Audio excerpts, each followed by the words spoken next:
So the overall goal of State of Young Philly 2012 is really to build on the previous two State of Young Phillies and really have people walking away from this series not just energized, but encouraged to go out and actually make a difference in their community. The goal of State of Young Philly is to bring together and leverage the voice of young Philadelphia by engaging people in important conversations on the future of the city in three key areas: economy, sustainability, and education. We form connections, we build relationships, both with individuals and also organizations.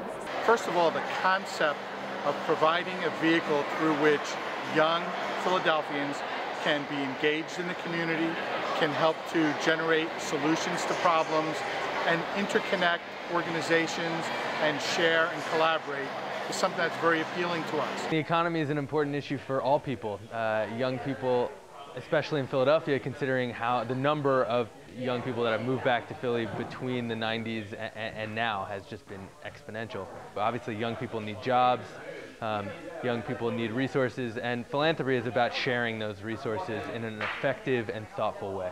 I'm really happy from the discussion tonight and from people's questions that people are really dialed in and tuned into the economy and philanthropy and all of the things that are really important in terms of being a strong and effective and active citizen. When I think about sustainability, I think about what it means to have things live on, have things kind of go through a cycle and keep moving.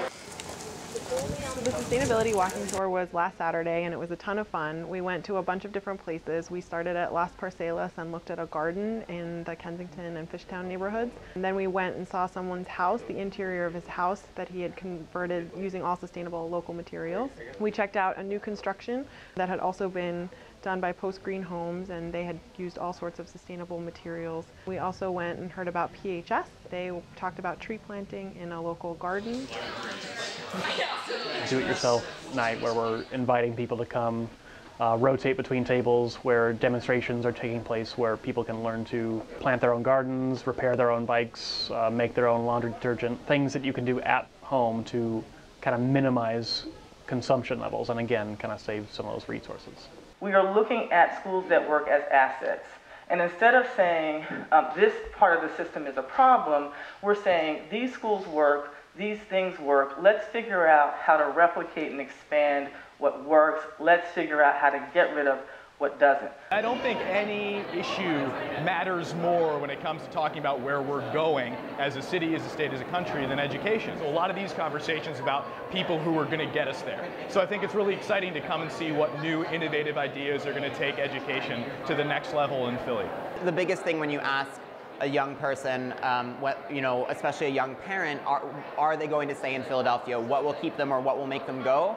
The answer is, if they can't get a good education for their child, they're going to leave. One thing that I'll definitely take with me after I leave here is the fact that us as young and involved professionals who may not be that much further in our careers and may not have made a lot of money so far can already start to donate and get involved. I think if we see people coming together, putting ideas together to make Philadelphia a better place, I think that we then would consider State of Young Philly an overall great success.